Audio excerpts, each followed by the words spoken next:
Hi everybody, it's Nikki from Polkadoodles. I just wanted to do, I'm going to try and make it a quick video. You know what I'm like, they always go on too long. But I wanted to do a quick video for you to show you how to use this really awesome stencil. So this stencil was on our release at the end of February 2019. I've just popped it onto some black card just so you can see it a bit better. This is called Garden Delights. And the reason I wanted to show you how to use it is because it looks quite boring, I have to say. When I kind of saw it, I thought, you know what, that looks pretty boring to me. But actually, you can create some really amazing effects, and it's fantastic for creating lots of different backgrounds, especially for cards. But also, because of the size of some of these elements, it's great for scrapbook layouts as well, or for any kind of home decor-y kind of stuff. So on here, as you can see, this was actually Louise Sims, who's now demonstrating for me. This was her idea, and she basically said to me, Nikki, can you make me a stencil for a hanging basket? You know, and that was the brief. And I thought, really? You know, that's a bit boring. But because she'd asked me to do it, I thought, right, okay, I'm going to do it. And when I actually sat down and designed this, I thought, you know what, I want it to be kind of not just a hanging basket stencil. Everything I do has to have lots of uses, like you know by now, hopefully. So I decided to put all of these like little pots and things in, and then when I started playing around with some of the shapes, I realised we could do some really cool stuff. So this is what I want to show you. So I'm just going to get rid of that board now. Don't need that anymore. So I hope you can see this okay. I'm on my newfangled video setup, so I'm kind of I'm sorry if the sound isn't good. If it's not very good, then you need to let me know. Right, okay. So I've got here a piece of, this is just watercolour card. You could be doing this on any kind of card, but I'm going to do watercolour because it takes my inks better. And I'm just going to use distress inks because basically they're just very easy to use, and the colours work really well with this stencil. So the first thing I'm going to do is I'm going to, you need to use this stencil in kind of little bits and pieces, so obviously it's not a big background one. So what I'm going to do, this isn't quite a square piece of card, so but I want to actually just work slightly off the side. So just let me grab a piece of scrap paper to put under there, just so that I don't go on my mat, not that it needs saving because it's filthy anyway. Okay, so hopefully you can see that. I have a tendency to pull things too close to me, so I'll try not to do that. Okay, so I'm going to position this here, and I'm going to actually shorten this pot here. So as with everything we do, you need to kind of like really look at things, because everything can be something else usually. I'm just going to go around. I'm using my distress inks, but also I'm going to mix my oxides in. And there's no reason why you can't do that, because, you know, it's just mixed media at the end of the day. So I'm using the Ice Spruce Distress Oxide, and I like this one because it's just a nice sort of grey colour. So I'm just going to move that up a bit to make sure you can actually see what I'm doing. So I'm faffing about a bit here, but this is actually really quick to do. So now, this is the thing, okay? I'm a rusher, okay? Call me rusher, not as in the country, but I do rush, and I have to shortcut everything. I'm so lazy. I really am a shortcut person, and if I can get away with not doing something, I will get away with it. Okay, so I very rarely tape things down and do things properly, and this is why my stuff always ends up a bit of a mess. So, but this occasion I am going to tape this stencil down. So, work from the outside edge of the design, and I'm using these little sponge daubers. A lot of you have been asking me where I got these from. I actually got mine from Amazon. I am going to see if I can actually get hold of these for the store and stock them. But, you know, you can get them from Amazon. They take a little while to come usually, because I think they're kind of coming in from overseas, certainly to the UK anyway. And I honestly can't remember how much they are, but however much they are, they're worth it. So if you like the look of these, then just try and find some because they enable you to have that pinpoint precision. And I'll just show you how they come, because I actually have, just knocking everything over in my room. Okay, I'm going to show you how they come. So they come like this in this really awesome box. And then what I do is on mine, I actually use, what I love about this, so there's 2, 4, 5, 2, 4, 6, 8. So you get 40. So that's more than enough for all of your distress inks. I actually ended up mixing up my oxides with my normal distress inks, and I kind of wish I hadn't done it, so I bought this extra set. They do break down. You can see on this one that the sponge, I'll hold that up for you, you can see the sponge is starting to break down, and if you're using stencils, then obviously the edge of the stencil is going to do that, but you can still use them, and actually it's quite nice because it gives you texture. But you might want to get, at the time, I didn't know if I would use them that much. I kind of saw someone else using them and I thought I really like those. But I didn't know whether I wanted to pay for 2 sets.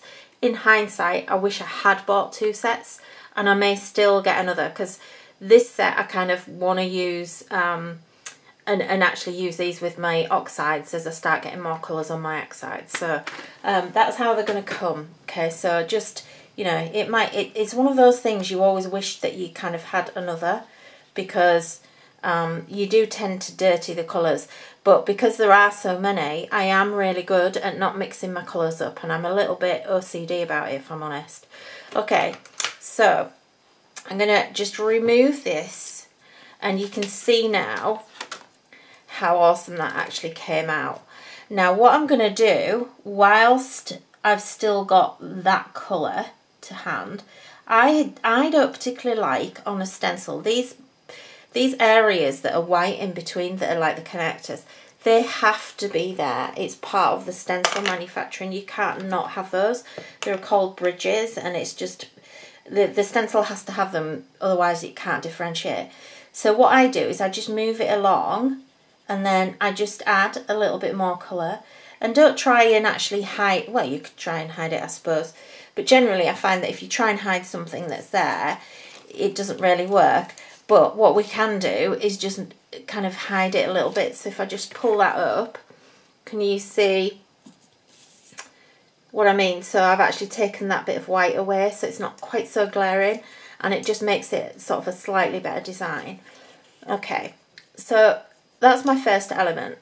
So then if I wanted to, what you could do is you could, because I've actually knocked that off down the bottom, you could actually stamp that same, or I'm going to keep saying stamp, but stencil that same pot and actually make another higher one. And if you look, what you could do is you could actually add an extra level to the lip of that pot there if you wanted to. So you could start to build it, and you can actually start to make it look like columns and all sorts of things just by how you've coloured it. So this could easily start to be a column. Now, I'm just aware that I'm spending a lot of time on one thing. So I want to actually add some other things in here. So I'm now going to just overlay this, and I'm going to use this pot here, and I want this again to go off the edge. So I'm going to use that same grey. Sorry, it's ice spruce, not grey. Just move that up a bit for you. So where you've got things close together here, you just need to be careful not to go over it. Someone did message me and say, oh, how am I supposed to use these stencils? I can't use them. You know, they're not a background. It's not one element. I can't use it. Well, the answer is, you know, just be a little bit careful about where you actually put your ink. You know, if you wanted to, you could put a piece of tape over here so that you don't go over it. There are a couple of elements that, you know, are quite close together. So, but that's your personal choice. I find that I don't really need to do it. Now, as we all know, with stencils, you actually don't need to do a lot, and you think you need to put a lot more ink down than you do. So look, we've now got an extra thing in here. And now what I'm going to do is I'm going to use this one. Now this one is just a really great pot on its own, but when you start to actually add it to something else and layer it and collage, you start to get really, really awesome effects on here. Okay, so you can see I've actually swapped over to a different, these are called daubers, so I've swapped over to a different one because this one is starting to get, the other one was starting to get a little bit worn. Now here, where I've gone across the ridge here, you need to make sure that you don't come down too far, because otherwise you're going to end up with the bottom of this pot in here, and we don't really want that. What you could do, if you wanted, is you could mask that off. And if you don't understand what I mean by that, basically what I mean is get a piece of, I haven't got any to hand, get a sticky note and just literally put your sticky note over there like that, and then you can mask it off. And that's actually a better way of doing all of this, rather than doing it kind of by eye like I'm doing, and then you might make a mistake. You can see there I've gone over very slightly, but what I want to do is just to get away from that. Where this pot is now behind this one, this area at the bottom here is actually going to be darker. So what I'm going to do is just, I'm going to add some extra depth with my ink pad. So this time I'm going this way, look. And what that does is it automatically, just backwards and forwards like that. I've not got much ink on here, but just backwards and forwards and around the base of that bowl there. And if you want, you can flick it up if you want. I personally don't find that you don't really need to. And I actually want to get really dark in here, because I want it to make it look like we've got a lot of depth in there, okay? So when I lift that off now, look what happens. And actually, I've gone a bit too far down on the one underneath. So what I'm going to do, just put that back. I just want to show you the fixes for if you go wrong. A lot of you were saying, we were talking about things that went wrong on Facebook this week. You know, what's frustrating in your craft room? What do you do in your what do you do in your crafting that frustrates you the most? And a lot of the time, what everyone said was that it's when things go wrong and you spend ages making something and then it goes wrong and you can't get back from it. So that's really important. So look at that. Look how cool that is. I love it. It just looks awesome. So you've started to build like a water feature. This is going to be like a water feature, or like you know, like a fountain or something like that. All you need to do is put water in there and it'll look really, really cool. So now, and you can see how we're starting to build this height up. Get this stuff out of the way here, things interfering.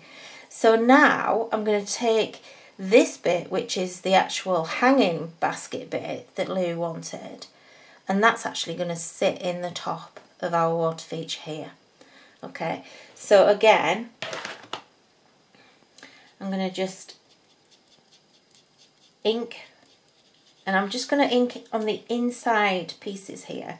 Now our stencils, we don't make these. I actually have a really, really great manufacturer that I'm working with, and they work in outside of the craft industry, but what it means is that they can do really amazing things with our stencils. So look, I've just pulled the part of that basket that I want, which is the actual pot bit, okay? So I've just done that in grey.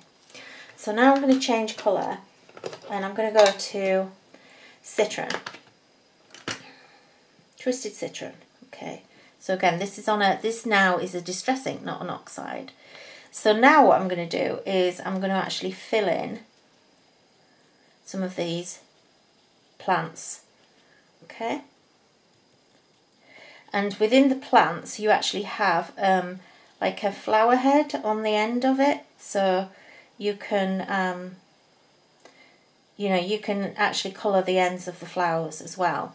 Now when I do this, because of the way the stencil's designed, you actually end up with flowers at the bottom, look, or greenery at the bottom. So if we were doing this as just a hanging basket, basically what it means is that all of this greenery at the bottom kind of is meant to be behind the actual basket here.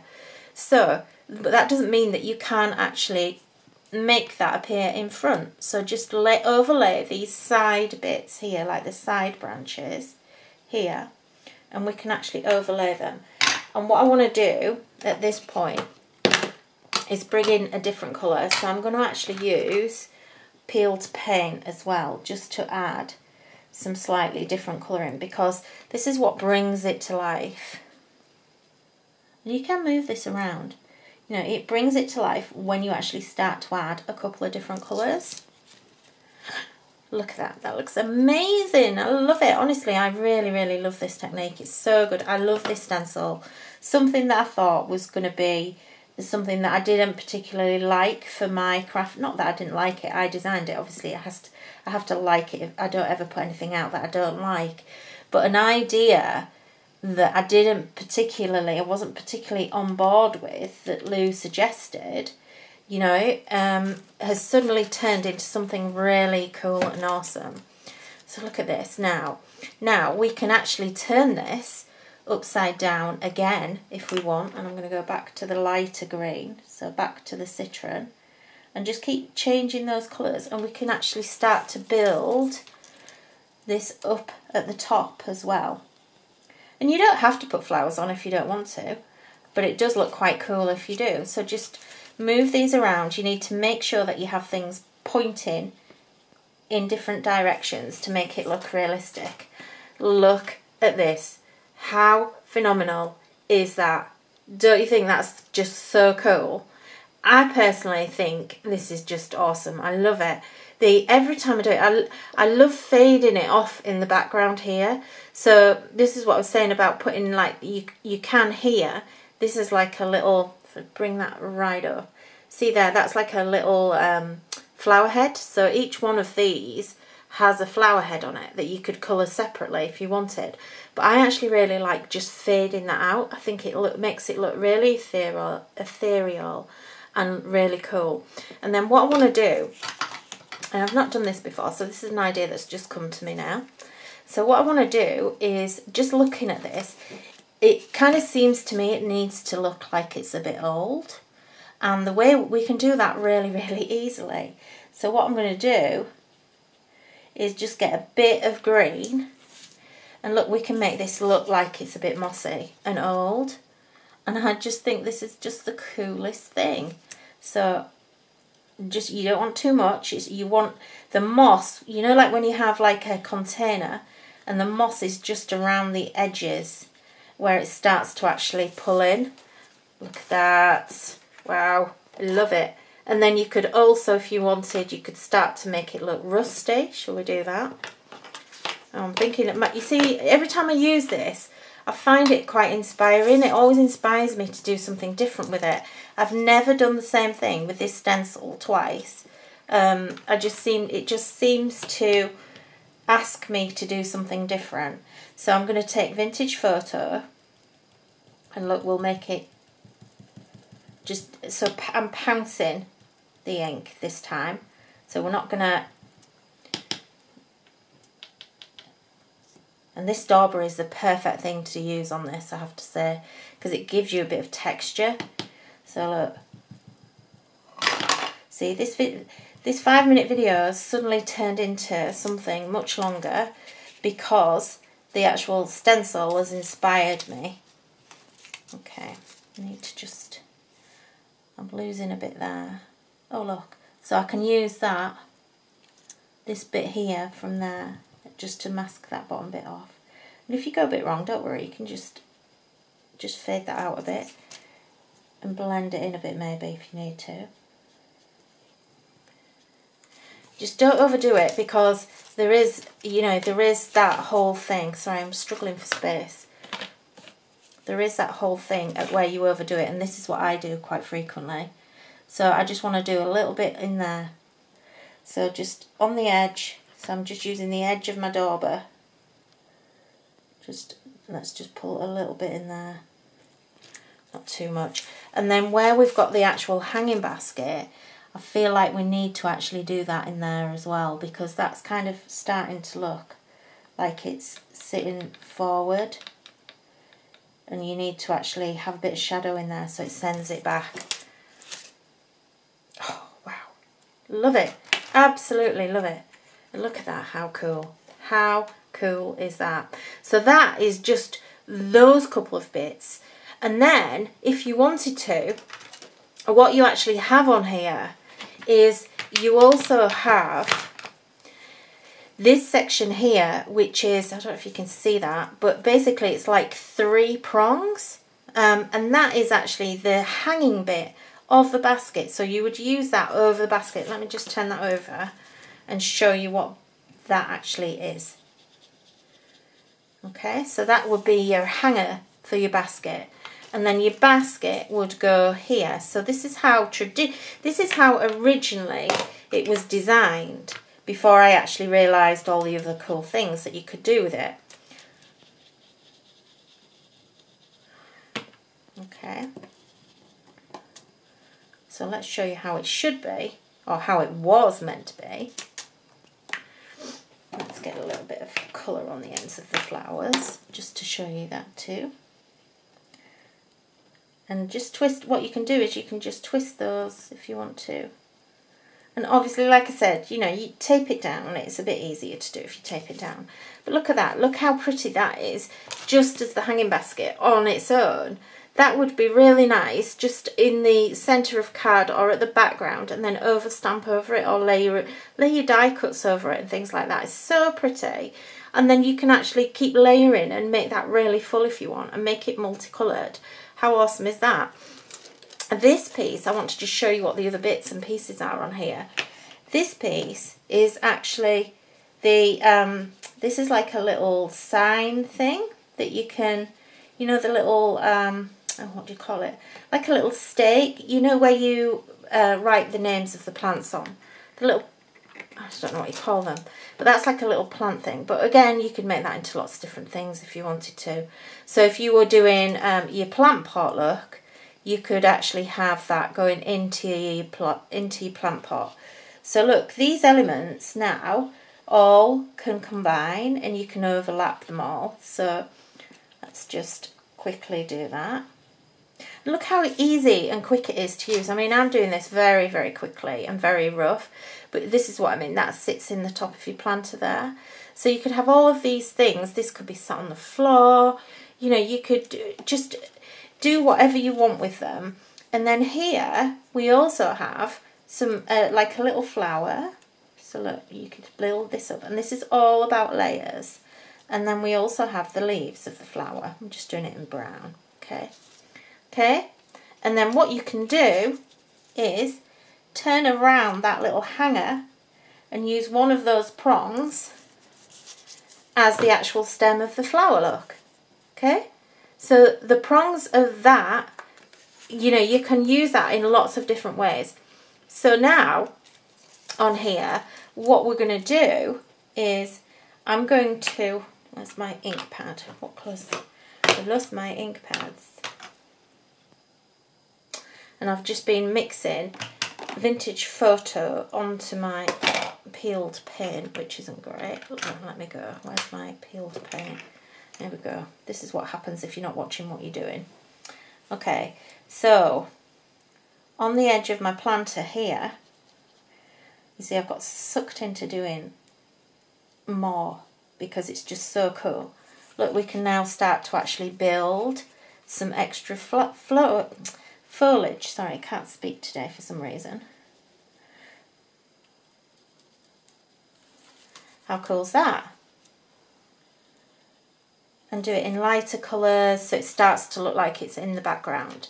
Now, one thing that I just want to show you, finally, I'm not going to go on anymore because I could go on forever, quite frankly. But that hanger, again, I've turned that upside down, and I'm going back to the lighter green of the Twisted Citron, and I'm just going to ink the little prongs of the hanger. Okay, and you'll see what happens.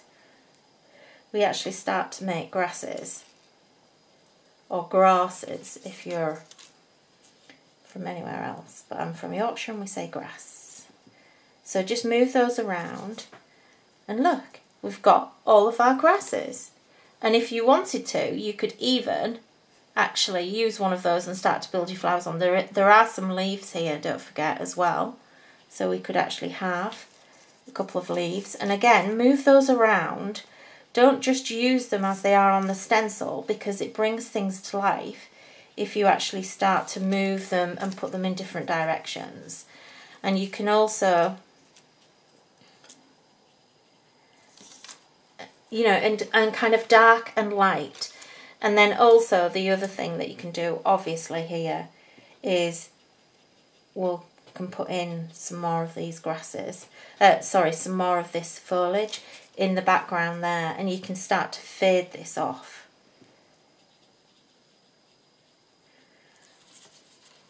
So very quick, but really, really awesome background that you can make with this stencil. And there are lots of other things that you could do. So one of the other things that I was playing around with was that I've actually made this hanging basket, all the foliage, I actually did that in blue, and it starts to look like it's water. So you can actually make this into a water fountain. Let me quickly see if I can do that for you. I might ruin what I'm doing because I haven't got the right colour ink pad with me, I don't think. Oh, I might have. I've got broken china, but it's an oxide, so it's going to sit on the top a little bit. But anyway, we'll have a go. So, and also because I've got the green in there, it might not work so well. But what we'll do is we'll just pounce again a little bit of water in, and just add just a little bit. So what's quite nice with this is if you make it so that it's coming down the sides of the pots, so it kind of looks like it's running down. And you can actually go back, move your stencil slightly, go back and just fill that in a bit. But actually it's not really working for me because of the green being in there, but it actually looks quite nice to also, oh crikey, I've got no room. It looks nice to also add that, oh, I've gone a bit too much there, just that little texture of blue in there. Also looks quite cool, and it kind of lifts what you're doing a bit as well. Can you see that? See the difference it's made? Just pulling that blue in around there really, really lifts it. And this is what I was meaning. You can actually make it seem as if you've got water running down here. But to be honest, if you just actually got some blue going behind, you're going to really, really lift this up anyway. And again, you could pounce that in to create,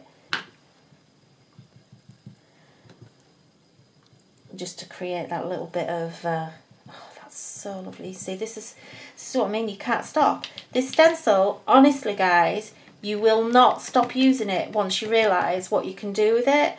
It's just so pretty. I absolutely love it. I think it's one of the, well, yeah, I think it's one of the best stencils we've done, and it's certainly one of the best stencils I've ever owned.